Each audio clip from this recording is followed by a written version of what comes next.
درنو معززو دوستانو، الله تبارک و تعالی در دې وروسته موږ ته څه وایي چې کم انسان پسخند په یو مؤمن مسلمان باندې وي، پر یو قوم باندې پسخند وي، یا کم مؤمن مسلمان د یو قوم عیب جویی کوي یا یو قوم په بدو نومانو باندې یادي، الله تبارک و تعالی څه ورته وایي؟ بئس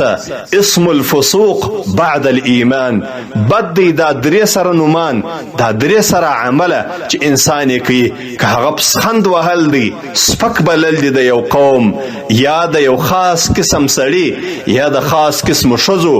ورسته در دی چې کله الله جل جلاله انسان په ایمان باندې ښایسته کی، چې کله یو مؤمن په ایمان باندې مهذب سو، په ایمان ښایسته سو، در هغه ورسته له ده سره دغه اعمال خوند نه کوي، دغه اعمال نامناسب اعمال دي. الله تبارک و تعالی ورسته فرمای ومن لم يتب فاولئک هم الظالمون. دغه خبرې تاسو واوریدلې، دغه د الله پیغام تاسو واوریدي، د الله جل جلاله قول څه دی؟ که چا در دې ورسته هم د دغو اعمالو سره دغه اعمال چې پسخند وهل دی، سپک بلل یو قوم دی،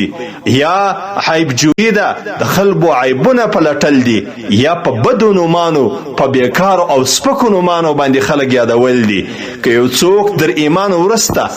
په دغه ګناه باندې خبر وي بیا هم توبه ور باندې ونه باسي، فاولئک هم الظالمون.